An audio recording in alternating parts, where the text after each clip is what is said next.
You don't have to buy a new television set for the upcoming transition to digital TV next year. Still, there are some people who might use a conversion as a reason to buy a new one anyway.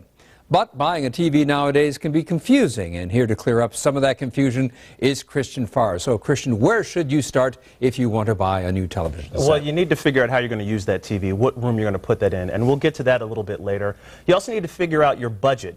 But you don't have to spend thousands of dollars on a new TV. Some of these TVs are comparable to tube TVs that 27-inch television could have cost you, $400 or $500. You can get a flat panel TV for that amount of money now. So, what are the differences between LCD, plasma, DLP, and which ones are the best? Well, we went to an expert to get some answers. When it comes to buying a new TV these days, there are a lot of options. And with so many choices, there can be a great deal of confusion trying to figure out what type of TV you should buy. So in an effort to help alleviate that confusion, we are taking you back to school for something we like to call HD, or Digital TV 101. And Apt Electronics General Manager Mark Cook is our teacher. We begin our lesson with the different types of TVs that are currently on the market.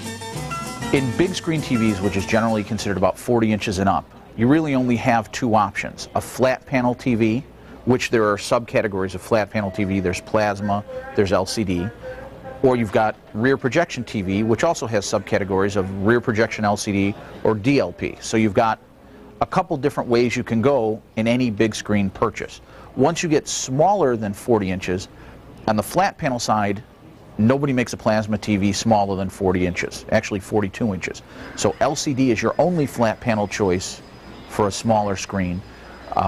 If you want a regular tube TV, they're getting pretty hard to come by. There's only a few manufacturers that are still making them because the cost of flat panel manufacturing has come down so that it's competitive with where tube TVs were.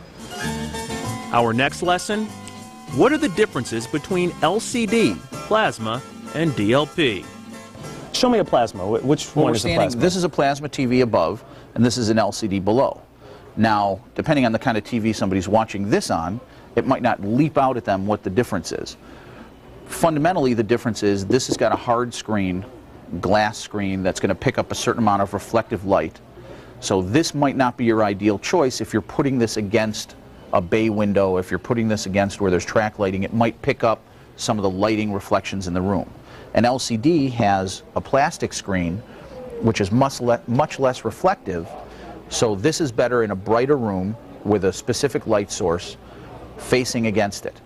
The other thing is, and again, it's probably more difficult to tell watching it like this, LCD tends to give you very natural color, plasma tends to give you very saturated color. That falls more in the line of personal preference. What is a DLP? DLP is digital light processing. It's also called MMD, micro mirror display. What a DLP does is it uses a chipset that's got over 1 million tiny mirrors on it. Each mirror is about 1/5 the size of the thickness of a human hair. The nice thing about a DLP is because the mirrors are on these tiny little hinges, they can reflect light at the screen or away from the screen. So when they want to create a black image or a dark image with a lot of shadows or depth to it, those mirrors aim the light away from the screen. That's why DLPs have traditionally had higher contrast ratios than LCD rear projection. They tend to be better at producing black, and depending on the speed of the processing, they tend not to have as many trailing images or artifacts on them. They tend to look a little better when you're watching fast motion. And once you understand those differences, how do you figure out which one is the best? Is one better than the other? Again, like I said before, it's about application. For some people, it's certainly less expensive to get a rear projection in a bigger screen size. This, for example, is a 50-inch TV, 50-inch DLP, 1080 progressive. That's only $1,598. To get a plasma TV for 50 inches, that's the same resolution, that's equitable, it's going to be more expensive. What's interesting is some people shy away from rear projection sets because it's not the sexy flat panel. But for a lot of people, they don't plan to put it up on the wall anyway. So I don't really understand why people are insistent on buying a flat panel device when they have no intention of hanging it on the wall. They're going to put it on a 2-foot stand anyway. you might as well get something that's 15 inches deep, where you can go bigger for less money. For some people, this is a better fit. And something else you need to know about DLP TVs is that there's a special light bulb inside of it that needs to be replaced after a few years. Phil, it can cost you a few $100s to do that, and it might be covered under an extended warranty sold by the retailer. Is there anything else people should look out for when buying a new television set? Yeah, plasma TVs. Something that you need to look out for in a plasma TV is that if there's any static image on the screen for a long period of time, it can get burned into that screen and it can stay there. By static image, you mean if you freeze frame on something like a DVD or something? Yeah, one example would be maybe you like to watch the stock ticker at the bottom of CNBC or the Fox Business Channel. Well, that ticker is going to be up there. The numbers are going to be moving. The number won't be burned into the screen. But that little strip of color will be? You got it. So manufacturers are dealing with that. There are special ways to handle that burn-in so you don't have that. Something else you need to learn about plasma screens is that Mark Cook told us less and less are being made nowadays. That's because it's a little more expensive, some of the outsourcing in terms of making the screen. So, and plasmas you can only get 42 inches or larger. With LCDs, you can get them almost any size. You can get them very tiny. So that seems to be taking over the market. He won't say that they're going to go away, but plasmas could possibly go away. Okay, Christian, I understand there are numbers like 720p.